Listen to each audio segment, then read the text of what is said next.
Confira os destaques desta terça-feira, 13 de junho de 2017. Vistoria aponta que não há risco de contaminação aos banhistas da Ponta Negra. Enquanto Manaus entra no período de vazante, no interior já são 39 cidades em situação de emergência. Órgãos federais fiscalizam a estrutura de presídios de Manaus. Suspensão de obras de recuperação da BR-319 é debatida na Assembleia Legislativa do Amazonas. Nova medida permite que empresas cobrem valores diferentes para quem paga à vista ou no cartão.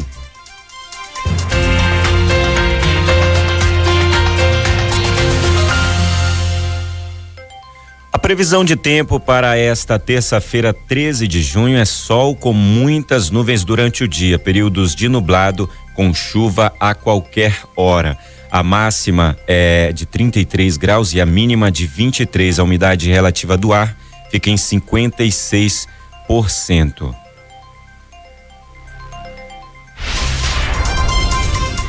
Agora vamos diretamente com Yolanda, que está nas ruas da cidade. Yolanda, bom dia. Bom dia, Ítalo. Bom dia, Carlos, ouvintes da Rádio Rio Mar. Já iniciamos esta terça-feira falando sobre um acidente que aconteceu ontem à noite e deixou parte do bairro Praça 14 sem energia elétrica. Uma carreta que transportava o material reciclável atingiu uma fiação de alta tensão e um poste caiu em cima de um carro de passeio de uma família que estava com duas crianças, uma de 11 anos e outra de 8 anos. Isso aconteceu na Avenida Boulevard Álvaro Maia, no bairro Praça 14, na zona sul de Manaus, por volta das 9 horas da noite. O bairro ficou várias horas sem energia elétrica. Ninguém ficou ferido durante esse acidente. O trânsito por lá ficou bem congestionado. Manaus Trans teve que atuar no local. A carreta, ela carregava contêineres de reciclagem, teria se pendido nos fios e com isso o poste caiu em cima do veículo, causando um grande congestionamento na área. O motorista da carreta, de 38 anos, é da empresa Oceanic e fazia aí esse transporte para o porto da Ceasa. A assessoria de imprensa da Eletrobras Distribuição Amazonas Energia informou que logo uma equipe foi atuar no local, mas você imagina o transtorno tanto para os moradores como também o perigo para essa família que estava dentro desse carro Fiat Idea. Mais uma vez, nós lembramos ao nosso ouvinte que qualquer tipo de acidente, qualquer fio de alta tensão que caia sobre o seu carro, o Corpo de Bombeiros informa que você não deve sair de dentro do carro para evitar qualquer tipo de acidente. Você tem que esperar o Corpo de Bombeiros chegar no local para fazer todos os primeiros procedimentos. Então você não deve sair de dentro do veículo. Ontem esse acidente aconteceu, os pais, tanto a senhora como também o senhor, estavam com essas duas crianças, mas ainda bem que nenhum tipo de acidente aconteceu, foi apenas o susto que essa família levou durante esse acidente.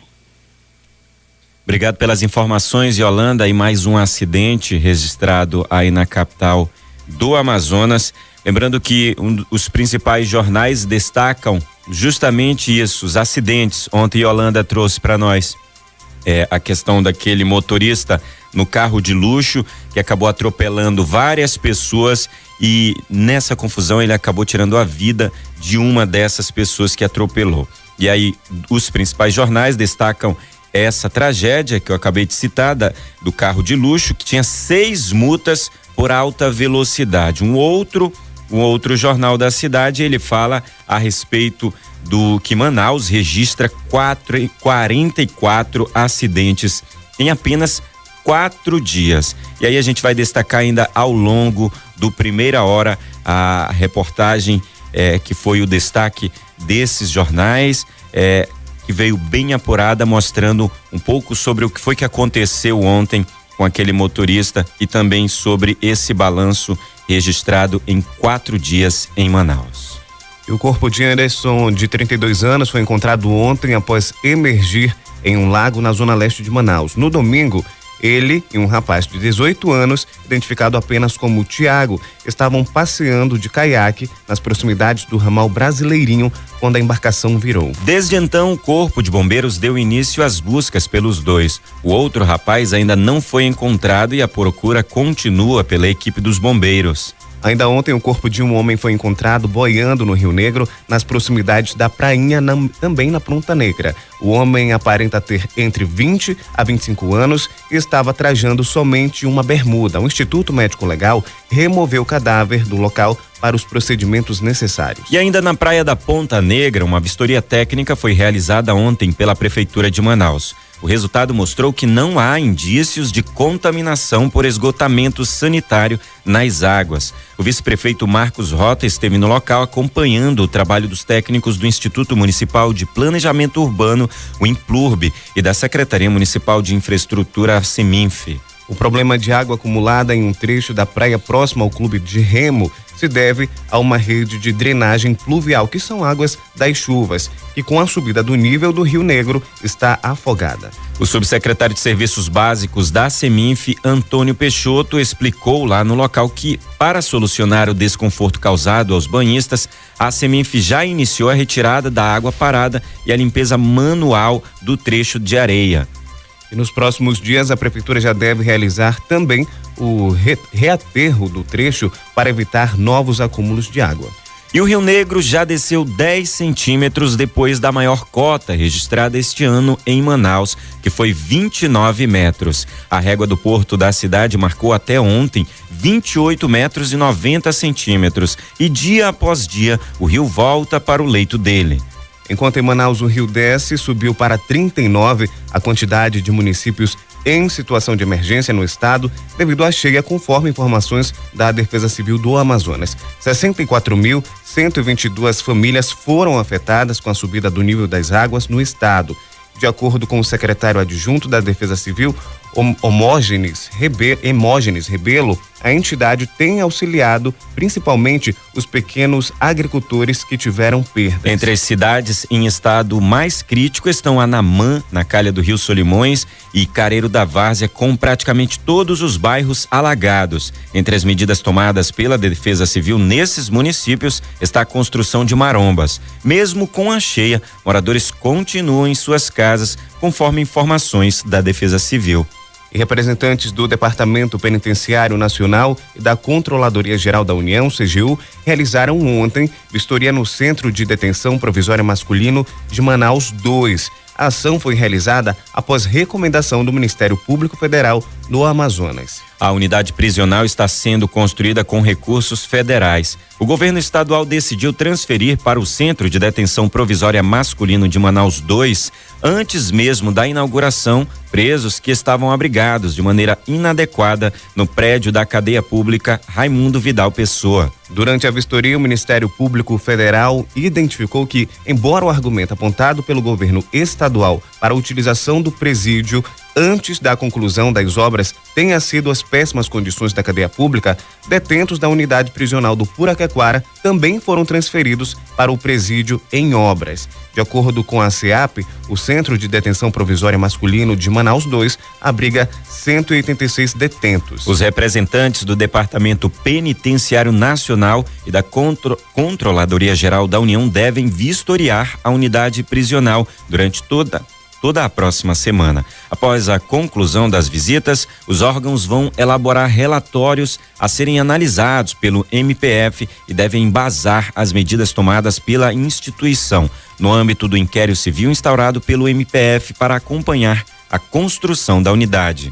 E mudando de assunto, as pesquisas com a tafenoquina, novo medicamento contra a malária, apresentaram resultados positivos na redução do tempo de tratamento da doença. Além disso, em 66% dos pacientes que fizeram uso do medicamento, não houve recaída da doença. Os resultados do estudo foram apresentados ontem, durante a 6ª Conferência Internacional sobre Pesquisa de Plasmodium vivax, evento que está sendo realizado pela primeira vez aqui no Brasil. A partir de agora, a medicação vai ser submetida ao registro da Agência Nacional de Vigilância em Saúde, Anvisa. Esse processo deve durar cerca de 3 anos, para então ser disponibilizado no Sistema Único de Saúde, o SUS.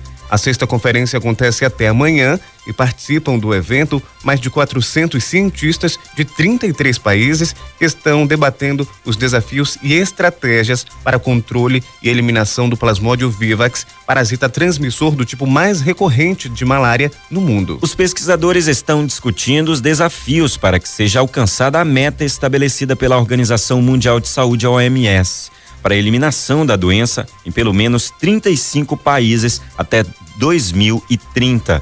Outros temas em pauta são o acesso ao tratamento, a epidemiologia e a vigilância, o mapeamento e novas intervenções em transmissão, imunidade e o desenvolvimento de vacinas.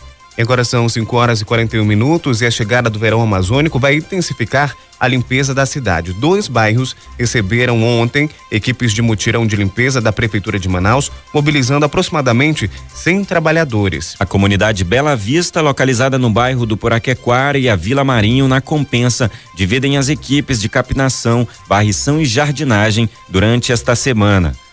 O subsecretário operacional da Secretaria Municipal de Limpeza Urbana, Semusp, José Rebouças, disse que, além da limpeza das ruas, a população tem ainda a chance de descartar entulho pesado que os carros coletores não podem recolher durante a execução do trabalho. De janeiro a maio desse ano, mais de 45 mil toneladas de resíduos já foram recolhidas por esse serviço em Manaus.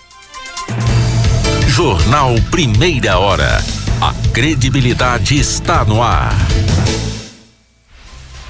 E o pagamento das contas inativas do Fundo de Garantia do Tempo de Serviço, FGTS, para trabalhadores nascidos em setembro, outubro e também novembro, segue até amanhã. A 4ª fase foi antecipada em função do feriado desta semana de Corpus Christi. Mais de 2.400.000 trabalhadores vão receber os recursos automaticamente via crédito em conta poupança da Caixa. Com o objetivo de atender aos trabalhadores que querem fazer o saque das contas inativas, as agências em Manaus abrem as portas 1 hora mais cedo. E o trabalhador que pediu demissão ou foi demitido por justa causa até 31 de dezembro de 2015 pode sacar o saldo da conta vinculada. 5h43. O Pleno do Tribunal de Contas do Estado do Amazonas julga hoje 58 processos, entre eles a prestação de contas do ex-diretor da maternidade Dona Nazira Dal, José Menezes Ribeiro Júnior. A 19ª sessão ordinária deste ano vai tratar das contas referentes ao exercício do ano de 2015. O colegiado do Tribunal de Contas do Estado vai apreciar também a prestação de contas do ex-prefeito de Atalaia do Norte, Nonato do Nascimento, referente ao ano de 2015, e também do ex-secretário executivo administrativo da Secretaria de Estado da Fazenda. Ao todo vão ser apreciadas 12 prestações de contas julgadas. Além disso, o Pleno vai julgar a tomada de contas anuais do ex-prefeito do município de Parintins, Frank Luiz da Cunha Garcia, referente ao exercício do ano de 2012. Na pauta constam ainda 12 representações e desses recursos de revisão, reconsideração e ordinário. A sessão do Pleno inicia às 10 horas da manhã. E 11 dias após ter sido nomeado como novo superintendente da SUFRAMA, o engenheiro e advogado Apio da Silva Tolentino vai assinar o termo de posse no cargo hoje, às 2h30 da tarde, na sede do Ministério da Indústria, Comércio Exterior e Serviços, MDIC, em Brasília. A nomeação de Tolentino foi publicada pelo Diário Oficial da União no último dia 12 de junho. Ele substitui no cargo a ex-superintendente Rebeca Garcia, que dirigiu a SUFRAMA entre outubro de 2015 e maio de 2017. Graduado em Engenharia de Pesca e em Direito, com especialização em Direito Tributário, Tolentino possui larga experiência no serviço público, sobretudo em atividades de fiscalização e acompanhamento de indústrias incentivadas, políticas industriais e ações de desenvolvimento econômico. Em seu currículo, possui também atuação como professor concursado da Universidade Federal do Amazonas, a UFAM. A cerimônia de transmissão do cargo e de posse oficial perante a sociedade amazonense está agendada para hoje às 4 horas da tarde, no auditório da SUFRAMA. O evento está sendo organizado em parceria com a Federação das Indústrias do Estado do Amazonas, FIEAM, e o Centro da Indústria do Estado do Amazonas, CIEAM. 5h45 e agora nós retornamos com Yolanda Mendes. Ítalo, vamos agora às informações da noite e madrugada do Instituto Médico Legal, e a área policial bastante movimentada. Ontem à noite deu entrada no IML vítima de afogamento que aconteceu lá no ramal do Brasileirinho, o Edson Cartolino da Silva. Também deu entrada no IML vítima de uma explosão de um artefato na rua Alfredo Nascimento, a Edna Ferreira Pinto, de 39 anos. Vítimas de arma de fogo. Esse homicídio aconteceu na rua principal, no bairro Nazaré Pinheiro, em Coari, e esse corpo foi trazido para Manaus. O Ricardo da Rocha Ferreira, de 20 anos, também vítima de arma de fogo. Francisco Assis da Silva, de 64 anos, esse idoso. Esse homicídio aconteceu no bairro Alfredo Nascimento. Também agora por volta das 2h da madrugada deu entrada o Joel Arruda da Silva. Esse homicídio aconteceu no bairro Alvorada. Daqui a pouco nós voltamos com mais informações. Obrigado, Yolanda, pelas informações. E a partir de agora, os anúncios de venda ou aluguel de imóveis e de veículos automotores devem conter de forma clara, objetiva e destacada as informações sobre valores dos veículos. A decisão consta na lei de número 4.485, de 4 de junho de 2017, publicada no Diário Oficial do Estado. A lei estadual especifica que os valores dos bens devem ser publicados em anúncios de jornais, revistas, periódicos, mídia eletrônica e outros meios de comunicação no âmbito do Estado do Amazonas. O descumprimento da legislação pode acarretar ao responsável pelo anúncio as sanções previstas na lei do Código de Defesa do Consumidor. Jornal Primeira Hora. E ontem foi deliberado na Câmara Municipal de Manaus o projeto de lei que dispõe sobre a criação de um programa de monitoramento para as pessoas idosas em Manaus. O serviço seria criado pelo Poder Executivo Municipal para agilizar o atendimento a idosos na capital por meio de UBSs, SAMU, Corpo de Bombeiros e também Polícia Militar. A chamada funcionária, através de um dispositivo eletrônico portátil, que pode ser usado no braço como pulseira ou no pescoço como cordão. O equipamento contém um botão grande que, acionado, faz contato com uma equipe qualificada para o atendimento. O dispositivo é interligado à linha telefônica fixa ou móvel e dispõe de um sistema com banco de dados dos pacientes cadastrados, contendo nome, idade, patologia, além da rede de contatos com familiares. De acordo com o tipo de emergência, é feita intervenção com familiares, UBSs mais próximas, SAMU, Corpo de Bombeiros ou Polícia Militar. Para se ter direito ao serviço de monitoramento, o beneficiário necessita preencher os seguintes requisitos: ter idade igual ou superior a 60 anos, estar cadastrado no SUS há no mínimo 6 meses e ser diagnosticado com doenças cardiovasculares ou diabetes, morar sozinho ou, no máximo, com um acompanhante. O projeto é de lei e de autoria do vereador Irã Nicolau, do PSD. E a Câmara Municipal de Manaus discutiu ontem a mudança nos nomes de bairros e logradouros públicos da capital para atender a uma recomendação do Ministério Público Federal.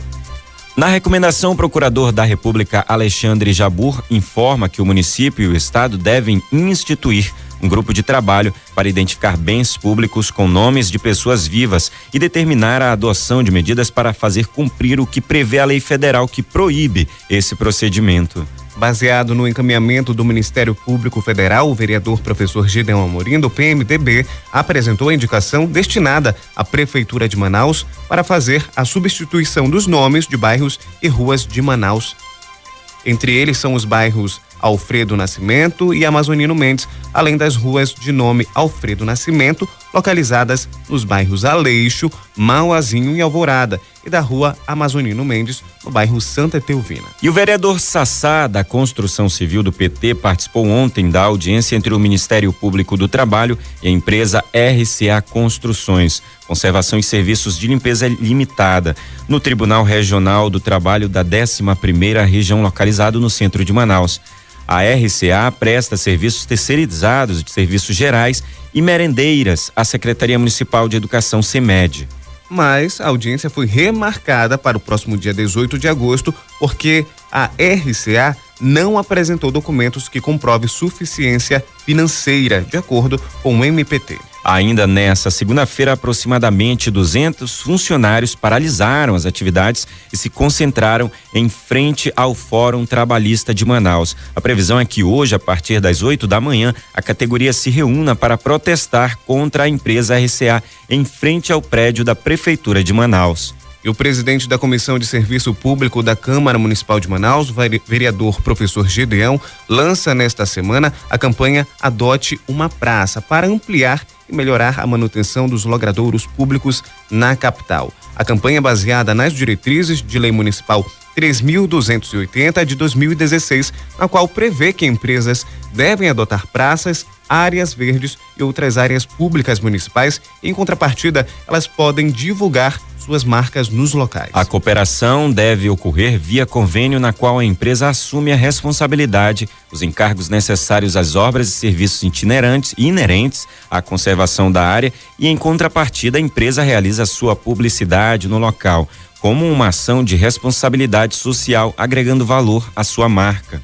Gedeão afirmou que vai buscar parceria com o Instituto Municipal de Planejamento Urbano, Implurb, para que a campanha seja intensificada na cidade. Carlos. Polícia. Yolanda Mendes, nós retornamos com você.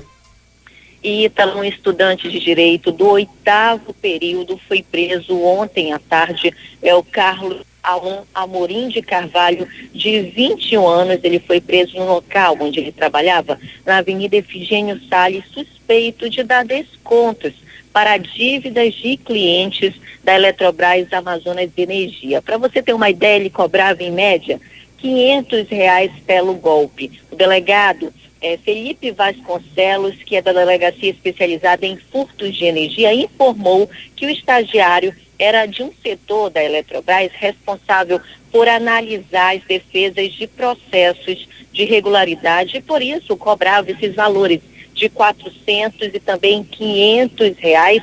Com esse valor que o estagiário recebia, ele abaixava a dívida do consumidor. Um dos consumidores chegou a denunciar esse estagiário. Segundo a polícia, ele recebia esse dinheiro para pagar um cursinho preparatório da Ordem dos Advogados do Brasil. Ele analisava alguns processos e pedia certos valores aí para baixar a dívida dos consumidores, até que um consumidor denunciou ele e o Carlos Alain Amorim de Carvalho foi levado para a Delegacia Especializada de Roubos e Furtos de Energia e vai ficar à disposição da Justiça. Ontem também o casal Denis Santos de Seixas, de 27 anos, e a Karen Regina Vitor Queiroz, de 18 anos, foram presos com 200 quilos de maconha na tarde de ontem em um estacionamento em um shopping que fica na zona centro-sul de Manaus. Eles estavam preparando a droga para entregar. De acordo com informações da Polícia Militar, uma denúncia foi enviada para o WhatsApp da Rocan, informando que a droga seria entregue nesse estacionamento desse shopping. Até que uma equipe foi ao local e encontrou 50 quilos no porta-malas do carro. Em seguida, a equipe da Rocan foi até a casa do Denis, que fica lá no bairro São Francisco, onde foi apreendido mais de 150 quilos de drogas. O casal foi encaminhado ao 16º Distrito Integrado de Polícia. Obrigado pelas informações, Yolanda. Daqui a pouco a gente volta com a nossa repórter Yolanda Mendes, que está em qualquer ponto da cidade de Manaus, trazendo informações sempre atualizadas para você. E Denis Santos de Seixas, de 27 anos, e Karen Regina Vitor Queiroz, de 18 anos, esses dois jovens foram presos ontem por tráfico de drogas. O caso aconteceu após denúncia anônima de que a dupla, que estava em um veículo Onix, placa NOZ 6282, iria entregar 50 quilos de entorpecentes no estacionamento de um shopping localizado na Avenida Mário Ipiranga. Só complementando a informação que a Yolanda acabou de dar, né, o Carlos, fazendo aqui a ressalva do caso desses 2 jovens. E agora a gente destaca então as principais manchetes dos jornais. A gente traz aqui no Diário do Amazonas: pré-candidato amazonino responde na justiça por desvio de recursos públicos. Escândalo dos radares eletrônicos, desvio de dinheiro que deveria ser usado para asfaltar a cidade e gastos de recursos para propaganda irregular são alguns dos processos envolvendo ex-governador e também o ex-prefeito Amazonino Mendes em tramitação no Tribunal de Justiça do Amazonas. Em alguns casos, a espera por uma definição já chega a 7 anos. Os processos somam pelo menos prejuízos de 127 milhões de reais aos cofres públicos. Em dezembro de 2010, o então vereador e atual deputado estadual Ricardo, do PT, e o ex-vereador Francisco Praciano, também do PT, ingressaram com uma ação popular contra o ex-prefeito de Manaus, Amazonino Mendes. Empresa Imparsanco e também mais 5 envolvidos, acusando desvio de 87,4 milhões de reais entre 2009 e 2010. A suspeita de fraude começou em maio de 2010 nos serviços de pavimentação das ruas da cidade. Na época, o prefeito Amazonino Mendes afirmou que a Imparsanco foi contratada em agosto de 2009, mas como as obras ainda não haviam iniciado, não teria sido feito então nenhum pagamento à empresa. No entanto, o prefeito foi desmentido pelo então secretário municipal de obras, Américo Goraieb, ao afirmar que a empresa havia prestado serviço e recebido. E após as suspeitas, o Tribunal de Contas do Estado, TCE, foi acionado e a Secretaria-Geral de Controle Externo emitiu relatório técnico de autoria revelando que a Prefeitura de Manaus, na gestão de Amazonino,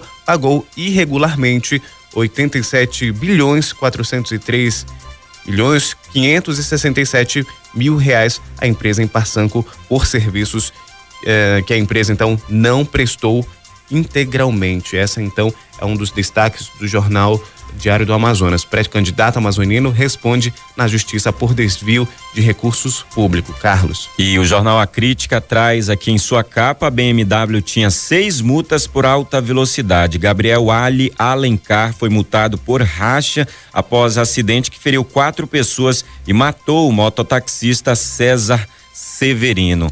Aqui na manchete, no título, fala o seguinte: matou, pagou fiança e só vai perder a carteira de habilitação.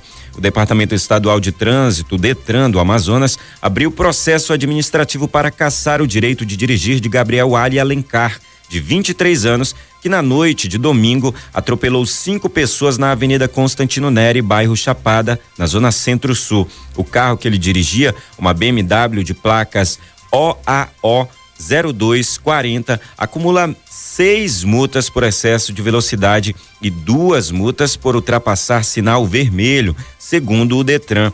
Uma das vítimas do acidente no domingo foi o mototaxista César Severino Leite, de 42 anos, que morreu na hora. Gabriel Alencar foi multado em mais de 90 mil e responderá pelos crimes de homicídio culposo quando não há intenção de matar, por lesão corporal e posse de entorpecentes. Aí, segundo a polícia, ele estaria com entorpecentes. Ele foi liberado após pagar fiança de 10 mil reais. A família do rapaz nega a imprudência e diz que a droga foi plantada no carro dele. Para o Detran, a suspeita é de que Gabriel estivesse participando de um racha na hora do acidente. Segundo a Polícia Militar, ele perdeu o controle e colidiu com outros 4 veículos. A perícia técnica apontou que a BMW estava em uma velocidade média, variando entre 180 km por hora e 200. Dentro do carro, a polícia teria afirmado encontrar 2 porções de maconha. Gabriel Alencar se recusou a realizar o teste do bafômetro, mas Feitosa afirma, Leonel Feitosa, o diretor do Detran, afirma que ele estava visivelmente embriagado. Ele informou que o suspeito foi multado por outras 4 infrações: direção perigosa, estar sem o documento do veículo e sem a carteira de habilitação, deixar de prestar socorro às vítimas e participar de pega ou racha. A família do mototaxista morto exige justiça durante realização do velório. Familiares do mototaxista César Severino Leite, de 42 anos, que morreu após ser atropelado pela BMW, pediu justiça. A família só quer justiça. Disse que a esposa dele, Marta da Costa, de 41 anos, está bastante abalada. O velório foi realizado em uma funerária no bairro Manoa, na zona norte de Manaus. É um acidente que causou transtornos a várias pessoas, porque esse jovem acabou atropelando vários motociclistas naquela região. E agora a gente vai lá para o Careiro Castanho falar com Anderleia. Bom dia, Anderleia.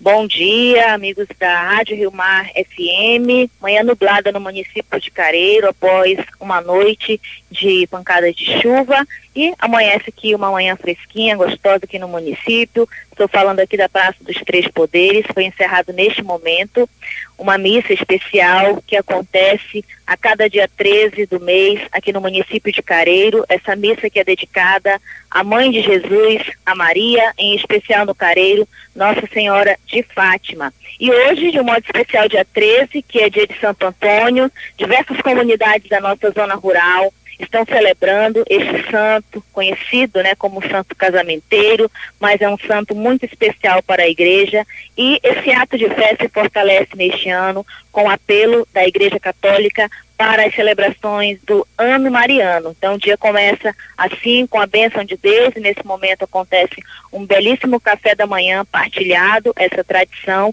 que o Careiro vem aderindo em devoção à Mãe de Jesus, Maria. Daqui a pouco, na edição do Rio Mar em Notícias, nós voltamos com outras informações do Careiro. Anderleia Oliveira, Rádio Rio Mar, jornalismo total. Obrigado a Anderleia Oliveira, ela que trouxe aí destaques também para o dia de hoje, que é dia de Santo Antônio, A comunidade Santo Antônio, no bairro Alfredo Nascimento, também hoje, a partir das 5 horas da manhã, já estava abrindo o dia em homenagens ao famoso santo casamenteiro com uma alvorada. A alvorada é em que eles preparam vários fogos lá e acabam acordando os moradores, com uma salva, com uma alvorada de fogos. Inclusive também distribuindo pãezinhos, cara? Isso, e tem agora, nesse momento, está acontecendo lá a distribuição de pãezinhos, pães bentos, pães abençoados. Ontem à noite eu estive lá na comunidade, participando da noite de festejos que ocorreu em homenagem também ao Dia dos Namorados, e eu participei da celebração e com o padre Denilson, e eu trouxe também pãezinhos abençoados. Inclusive a gente vai hoje tomar um café, viu, Italo? Daqui a pouquinho eu vou comer um pão desse abençoado aí que o Carlos trouxe aqui pra gente. E a Yolanda também ainda hoje deve estar trazendo algo que nessa edição, nessa manhã de jornalismo, talvez não na edição do Primeira Hora, mas nessa manhã de jornalismo com o Rio Mar em Notícias, algo a respeito da movimentação nas comunidades aqui, que tem como padroeiro Santo Antônio. Ítalo. 6h07, e a partir de amanhã abrem as inscrições para o programa Bolsa Pós-Graduação, que concede bolsas de 50%, 75% e 100% para estudantes de baixa renda cursarem uma primeira especialização. As inscrições devem ser realizadas pelo portal esp.manaus.am.gov.br, onde os candidatos também podem consultar o edital do programa. O prazo segue até o dia 25 de junho. Podem concorrer a uma bolsa graduados residentes em Manaus, cuja renda familiar per capita não ultrapasse 2 salários mínimos e meio, equivalente a R$ 2.342,50. O programa é coordenado pela Escola de Serviço Público Municipal em Inclusão Socioeducacional ESP e já contemplou 8.228 estudantes em 2 editais de 2015 e 2016. Polícia. E nós retornamos com Yolanda Mendes, trazendo mais informações sobre polícia aqui em Manaus. Ítalo e Carlos, e ontem a Delegacia de Homicídios conseguiu chegar até um homem identificado como Henrique. O acusado estava aí fugindo em uma embarcação para a cidade de Coari. Esse fato aconteceu ontem à noite por volta das 9 horas da noite, uma grande repercussão, principalmente nas redes sociais, porque as primeiras informações é que o acusado estaria aí envolvido em 2 homicídios de grande repercussão aqui em Manaus. Pessoas que eram daqui de Manaus, como o cantor Júnior da festa, que estava na festa do Açaí. Esse homicídio aconteceu ainda esse ano no município de Codajás, e também do soldado PM Portilho, que foi encontrado aí enterrado no Nova Cidade. O suspeito, que foi divulgado apenas o primeiro nome, como Henrique, deve ser apresentado ainda hoje na Delegacia Geral, junto com os demais envolvidos no assassinato do músico. Yolanda Mendes, Rádio Rio Mar, jornalismo total. E Carlos, a gente retorna com as informações que você tinha dado no início do jornal, né? Em que 4 dias, 44 acidentes foram registrados aqui na cidade de Manaus. Entre a última sexta-feira e a tarde de ontem, o Instituto Municipal de Engenharia e Fiscalização de Trânsito, Manaus Trans, registrou 44 acidentes de trânsito entre colisões, capotamentos e atropelamentos. Em 2 dos casos, as vítimas não resistiram e acabaram morrendo. Um número registrado pelo Centro Integrado de Operações de Segurança, o CIOPS, da Polícia Militar do Amazonas, é inferior e demonstra que Manaus teve, então, 14 ocorrências de trânsito no mesmo período. A diferença entre os números apontados pelos órgãos, segundo o policial que pediu para não ter o nome divulgado, pode ocorrer devido ao número de agentes de trânsito em todas as zonas de Manaus e que atualizam em tempo real todas as ocorrências. Além disso, em muitos casos, os condutores entram em acordos amigáveis e não ligam para o 190 do CIOPS ou para os telefones dos órgãos que atuam nesse tipo de ocorrência, como os bombeiros e o Serviço de Atendimento Móvel à Urgência, o SAMU. Esses acionamentos são a base dos registros do CIOPS. Além disso, os motoristas também, na sua maioria, não registram oficialmente os casos na delegacia, que é a base de dados utilizados pela Secretaria de Segurança Pública. Esses fatos fazem com que as ocorrências atendidas pelo Manaus Trans, que atua diretamente no monitoramento do trânsito e nas ruas, sejam superiores ao apresentado pelos demais órgãos de segurança pública. Carlos. E um dos principais portais da cidade traz aqui que campanha contra a gripe vacinou mais de 80% do público-alvo em todo o país. O balanço do Ministério da Saúde aponta que até o final da campanha, 46 milhões de brasileiros foram vacinados em todo o país. Esse total considera todos os grupos com indicação para a vacina, incluindo população privada de liberdade, funcionários do sistema prisional e pessoas com morbidades, além da população que não faz parte de nenhum desses públicos prioritários. O público-alvo da campanha, que não considera esses grupos, é de 54,2 milhões de pessoas. Desse total, 82,5%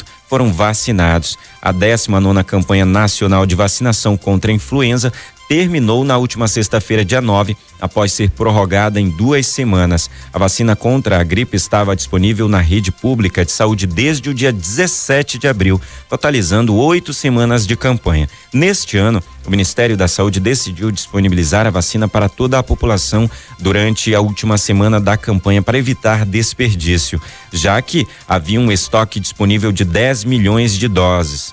A medida era válida enquanto durassem os estoques da vacina nos estados. No total, 1,8 milhão de pessoas, 1.800.000 pessoas no total, que não faziam parte do público-alvo, se vacinaram, o que significa 4% do total de doses aplicadas na campanha. A faixa etária que mais procurou a rede pública de saúde da população, que não é alvo, foi a de 30 a 39 anos, com 379 mil doses aplicadas. Mesmo com a expansão do público para vacinação neste ano, a meta da campanha, que é de 90%, ainda não foi atingida. Os estados que ainda têm doses em estoque podem continuar vacinando a população. 6h14 e o Conselho Episcopal Pastoral da Conferência Nacional dos Bispos do Brasil, CNBB, convida a todos para um momento de oração pelo Brasil.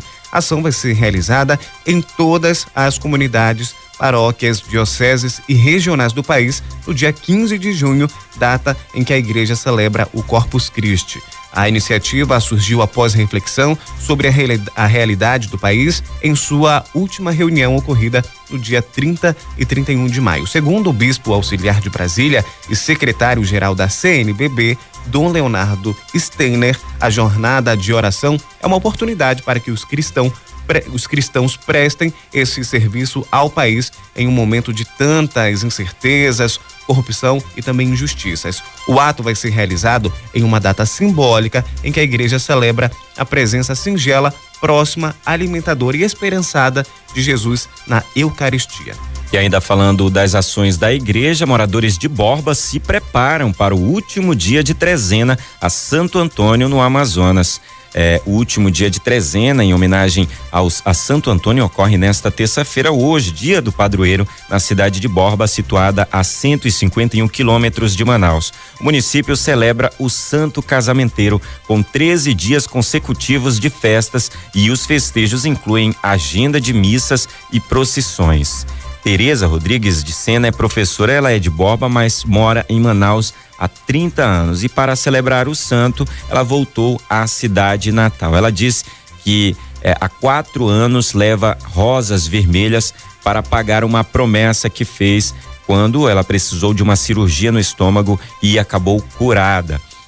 Ela disse que ajuda a enfeitar o andor com 10 dúzias de flores todos os anos. Na noite desta segunda-feira, ontem, a cidade já fazia os últimos preparativos para o grande dia em que se celebra o santo. O andor recebeu flores naturais enquanto ocorria a penúltima noite de arraial, com leilões e comidas tradicionais. Ítalo. Agora 6h16.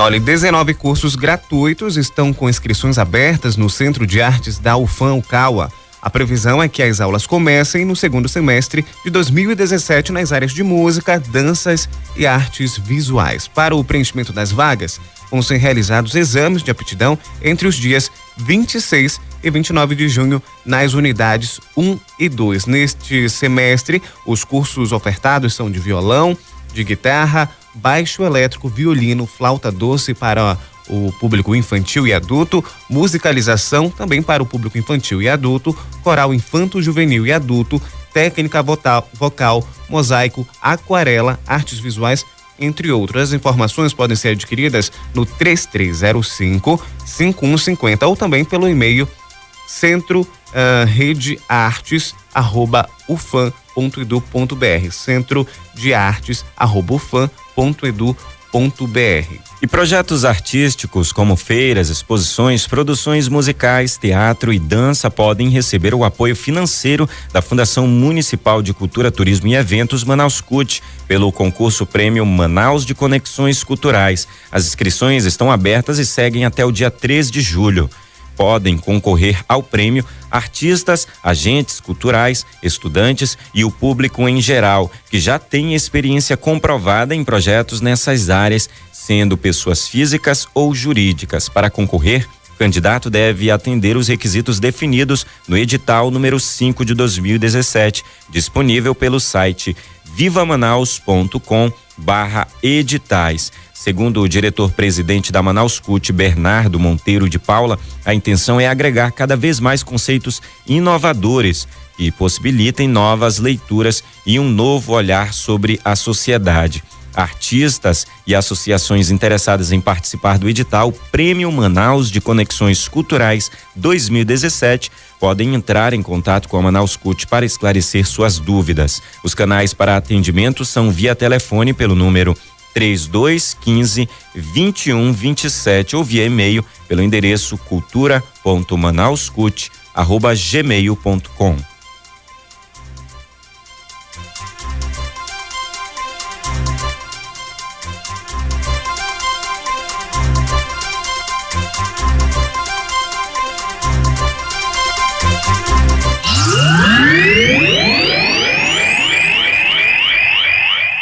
Seis horas e 19 minutos, e a gente fala agora de esporte. As inscrições para a primeira edição do Bosque Open de tênis, que vai acontecer entre os dias 17 e 25 deste mês, terminam hoje. A competição vai ser disputada no Bosque Clube, localizado na Avenida Constantino Neri, no bairro da Chapada. O valor é de R$80, vai ser repassado para associados na Federação Amazonense de Tênis e R$100 para não associados. As inscrições são realizadas no local do evento a partir das 5 da tarde. A competição inclui as categorias livre, pro, sênior, veterano, dupla infanto-juvenil nos naipes masculino e feminino. Mais de 70 participantes já estão confirmados. Os vencedores da classe pro vão receber premiação em dinheiro. O campeão vai ganhar R$500, o vice R$250 e os semifinalistas R$125. As demais categorias recebem troféus e medalhas pela participação. Mais informações você pode obter através do telefone 98122-1592. E a segunda edição do Amazonense de Futebol, Mesa Master, reuniu 10 botonistas na Sala Jefferson Marques do estádio Carlos Amit, no bairro Coroado, zona leste de Manaus. A primeira posição ficou com Miguel Marialva, que é pertencente então do time Banca Forte, seguido de Alteuvir Almeida, do Hermes, e também em terceiro Winnetou Almeida, do Banca Forte.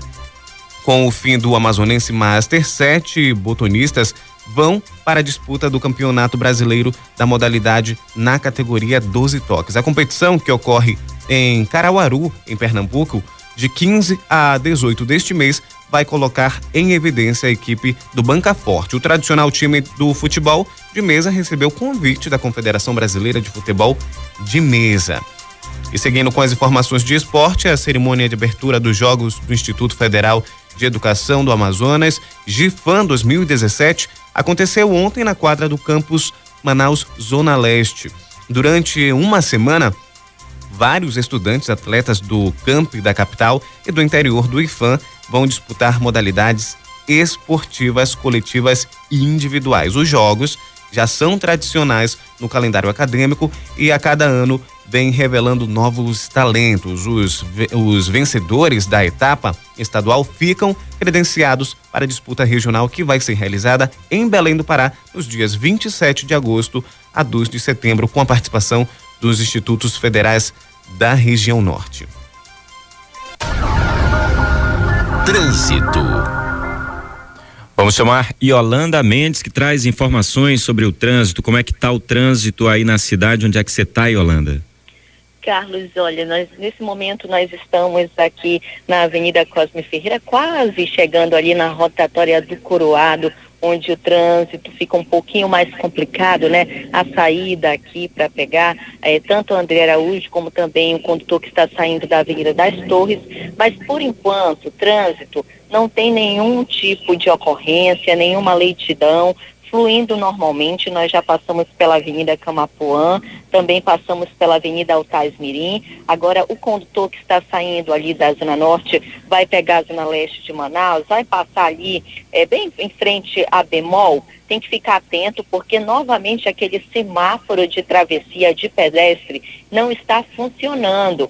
Está totalmente apagado. A gente sabe que tem uma escola municipal ali, então o condutor precisa redobrar a atenção por conta desse semáforo que não está funcionando. Semana passada também não estava e hoje novamente vamos inclusive enviar para o Manaus Trans, porque ali nesse horário então, que é um horário de pico, é preciso que o condutor redobre a atenção. Nesse momento nós estamos nos aproximando aqui da rotatória do Coroado e o trânsito já fica bem pesado. Não há grandes congestionamentos, apenas muitos veículos na via. Então, em toda a sua extensão, a Cosme Ferreira ainda está normal, fluindo sem retenção. Apenas a retenção mesmo acontece aqui na rotatória do Coroado. Então ainda dá tempo do motorista sair de casa, pegar um trânsito ainda tranquilo no início desta manhã. Obrigado pelas informações, Yolanda. Aqui a gente destaca também que mãe procura jovem que sumiu após sair de escola no bairro Tancredo Neves. A estudante Fernanda de Albuquerque Ramos, de 15 anos, desapareceu na última terça-feira, dia 6, após sair da escola localizada no bairro Tancredo Neves, zona leste de Manaus. Segundo a mãe da jovem, a auxiliar de cozinha Paula Alves de Albuquerque, de 30 anos, a jovem foi vista pela última vez no ramal do Brasileirinho. A Polícia Civil faz buscas pela adolescente. De acordo com a mãe da jovem, Fernanda sumiu por volta das 3:30 da tarde do dia 6 de junho, depois de ter saído da Escola Estadual Jorge de Rezende Sobrinho, na Zona Leste. Ainda segundo a auxiliar de cozinha, a jovem não tinha uma boa relação com o padrasto, porém não há como afirmar se esse teria sido o motivo do sumiço. Ela relatou ainda que Fernanda tem conversado com outras pessoas por meio das redes sociais, porém ainda não retornou para casa. Ela pode estar sendo influenciada, segundo a mãe, por outra pessoa mais velha. Por isso, elas pedem, a mãe pede, os familiares pedem para que se divulgue essa notícia sobre o sumiço. Um boletim de ocorrência foi registrado na Delegacia Especializada em Proteção à Criança e ao Adolescente, DEPCA. 6h25 e o Jornal Primeira Hora vai ficando por aqui. Jornal Primeira Hora. A credibilidade está no ar. Jornal Primeira